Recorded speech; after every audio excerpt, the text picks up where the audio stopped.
Louisiana is a state of ghosts, jazz, and secrets. But the biggest secret isn't buried in a crypt in New Orleans or hidden in the bayou. It is the sheer, quiet magnitude of black wealth that has existed here for centuries.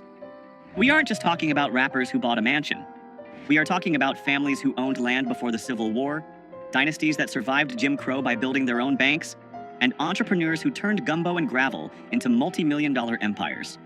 Stick around, because the family at number 1 didn't just beat the odds. They bought the game, sold it back to the system, and built a tank to protect the receipt. Number 10, the Chase family. We begin our journey in the heart of Trim, with a family whose wealth cannot be measured merely in dollars, but in the sheer weight of their cultural and political influence. The Chase family, led for decades by the late legendary Leah Chase, owns more than a restaurant. They own a command center. To understand the wealth of the Chase family, you have to understand the currency of the civil rights era. Dookie Chase's restaurant, established in 1941, wasn't just a place to get gumbo. It became the bank, the boardroom, and the bunker for the movement. In the 1960s, it was illegal for white and black people to mix in public. But inside the walls of Dookie Chase's, specifically in the upstairs meeting room, the laws of the Jim Crow South were suspended. When black leaders like Thurgood Marshall and Martin Luther King Jr. came to New Orleans, they didn't eat in white-owned establishments. They ate at Dookie's. They planned protests over fried chicken and signed checks that fueled the movement. The Freedom Riders organized here. The NAACP strategized here. The Chase family subsidized the revolution by feeding the revolutionaries, often for free, while banking the social capital that would later make them untouchable. Economically, the Chase family represents the resilience of New Orleans' black middle class. While the net worth of a restaurant dynasty might seem modest compared to tech moguls, their asset is access. Presidents from George W. Bush to Barack Obama have sat in their dining room seeking endorsement and authentic connection to the black community.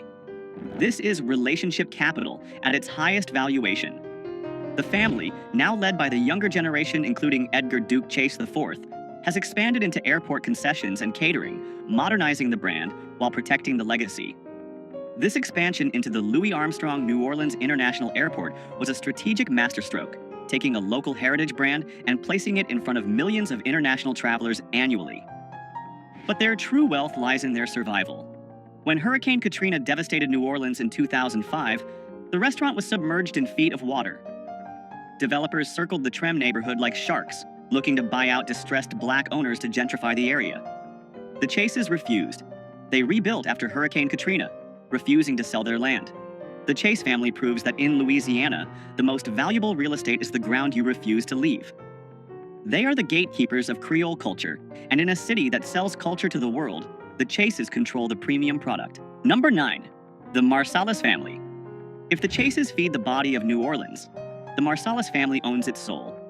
In a city defined by music, this family is the royal court. The patriarch, the late Ellis Marsalis Jr., was a jazz pianist and educator who didn't just raise children. He raised a conglomerate of talent that has dominated the global music industry for 40 years. This is not just about playing instruments. This is about the monetization of high art. We are talking about Wynton Marsalis, the artistic director of jazz at Lincoln Center in New York. This role grants him immense institutional power and financial weight. He manages an annual budget exceeding $50 million and oversees one of the most prestigious cultural real estate holdings in Manhattan. Wynton was the first jazz musician to win the Pulitzer Prize for Music, elevating the genre to the same intellectual tax bracket as classical music. Then there is Branford Marsalis, a Grammy-winning saxophonist and bandleader who famously led the Tonight Show band, securing network television money in an era when that meant millions. Delphi Io and Jason Marsalis round out a dynasty that has collected enough Grammys to fill a warehouse. Financially, the Marsalis family represents the pinnacle of intellectual capital. They didn't just play music, they institutionalized it. Their wealth comes from touring, publishing rights, educational institutions, and brand partnerships that span the globe. But unlike many entertainers who leave their hometowns and never look back, the Marsalis family leveraged their global fame to bring investment back to the neighborhoods that raised them. Their impact on Louisiana is physical. The Ellis Marsalis Center for Music in the 9th Ward is a multi-million-dollar facility. It serves as a monument to their father and a training ground for the next generation. This center was the anchor of the Musicians Village, a Habitat for Humanity project that built homes for musicians who lost everything in Katrina. This is how you convert fame into infrastructure. In the hierarchy of Louisiana wealth, the Marsalis family proves that mastery of a craft, when executed at the highest level, creates a brand that outlasts any single business cycle. They turned jazz from a club gig into a global institution. Number 8. The Charbonnet family. In New Orleans, death is not just an end. It is a business, a parade, and a ceremony. And the people who control that ceremony hold a unique and powerful position in the social order. Enter the Charbonnet family, the proprietors of Charbonnet La Baglapian Funeral Home in Trem. This is old money in the truest sense. The funeral home was founded in 1883. Let that sink in. This Black-owned business has been operating for over 140 years, surviving Reconstruction, Jim Crow, the Great Depression, and Hurricane Katrina. To understand the wealth of the Black funeral director, you must look at history. During segregation, white banks would not lend to Black people, and white insurance companies would not insure them. The funeral director was often the only person in the community with significant liquid cash flow and the ability to navigate bureaucracy. They became the de facto bankers and community leaders. The Charbonnet family represents generational stability. Their wealth is built on real estate and the unshakable trust of the community. They handle the funerals for the city's elite, the musicians, and the cultural icons. When a jazz funeral rolls through the streets of Trem with horse-drawn carriages and brass bands, it is often the Charbonnets orchestrating the spectacle. These funerals are not simple affairs. They are massive logistical events involving permits, bands, carriages, and receptions. The economics of a high-end New Orleans funeral can rival that of a wedding, and the Charbonnets have held the contract on dignity for nearly a century and a half. This isn't flashy wealth. You won't see them flexing on Instagram. But their historic building on St. Philip Street is a fortress of Black ownership in a rapidly gentrifying neighborhood.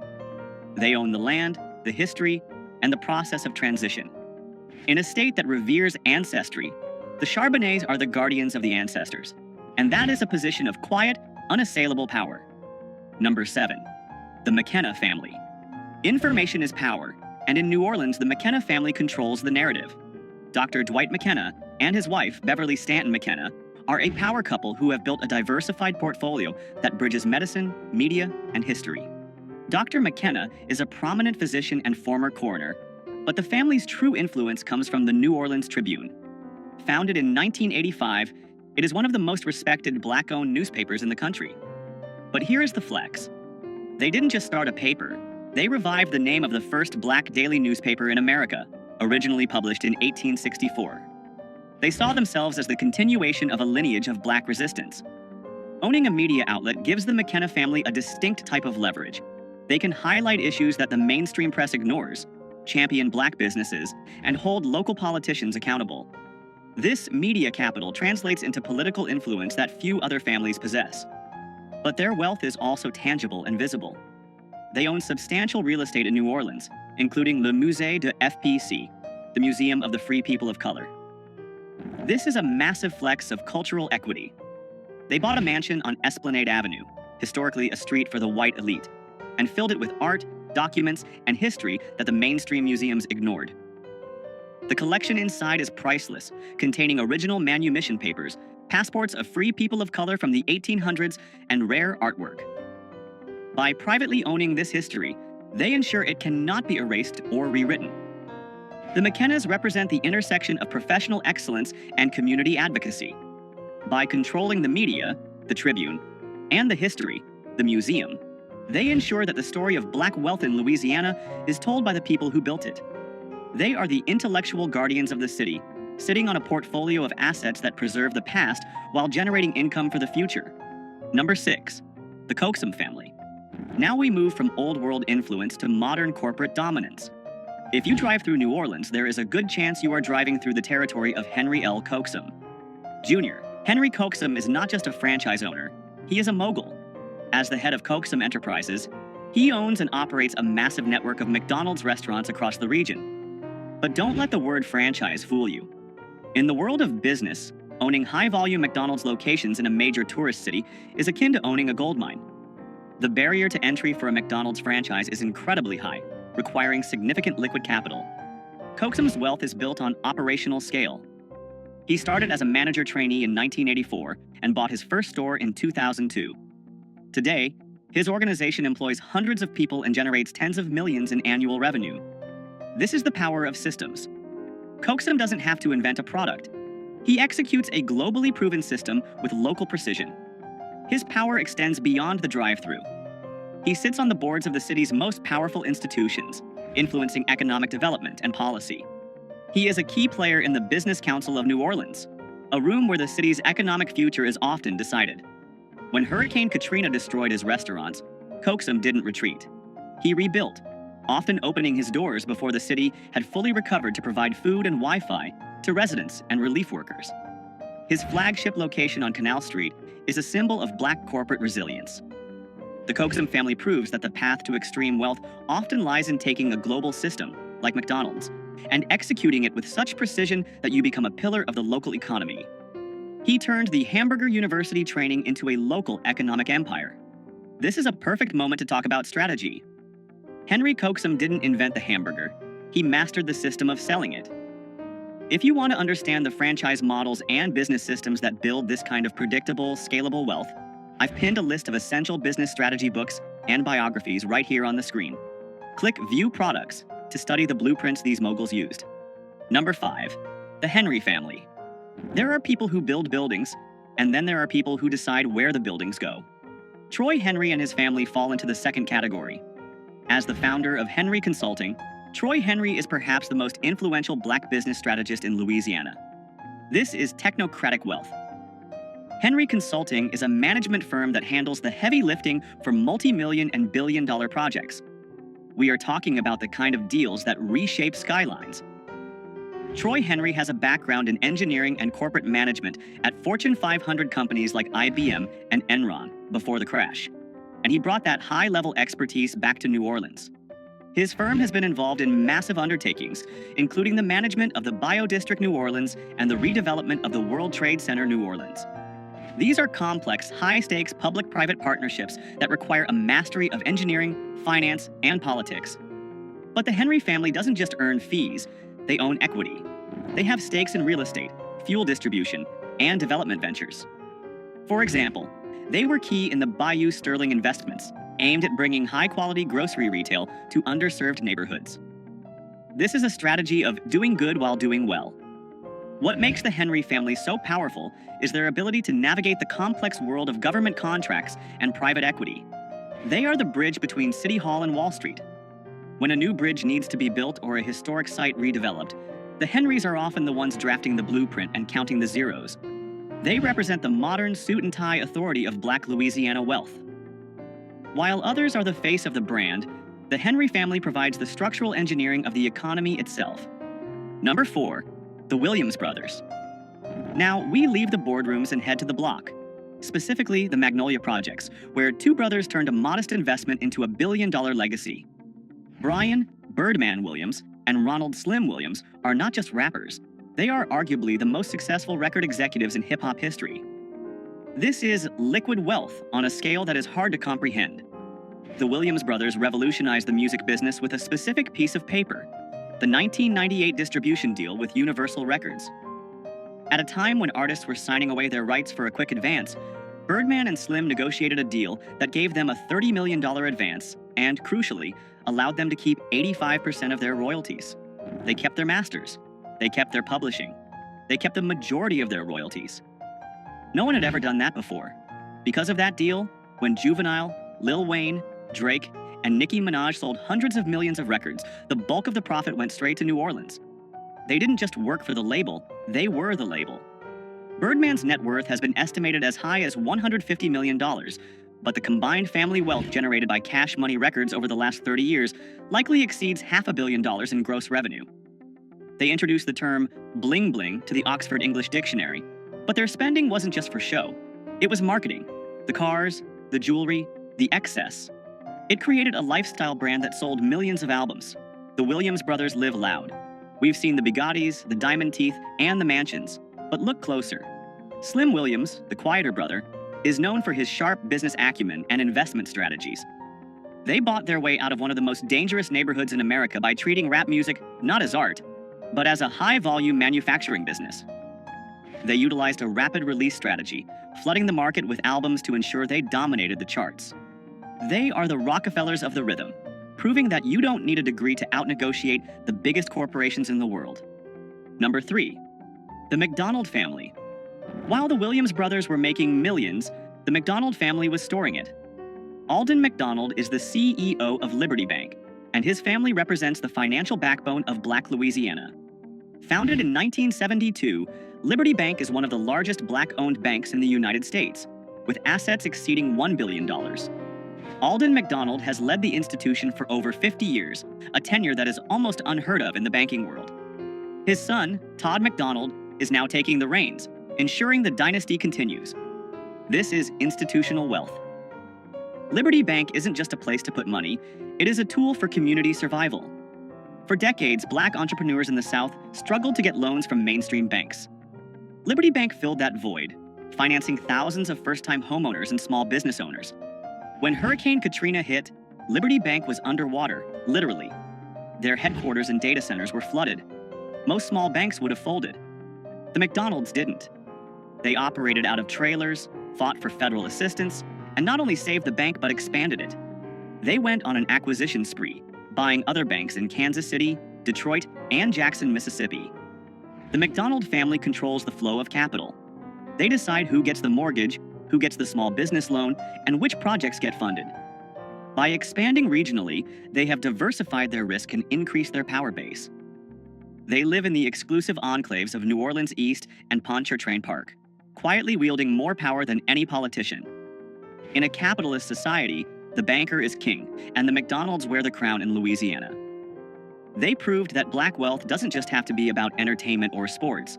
It can be about holding the keys to the vault. Number 2. The Miller family.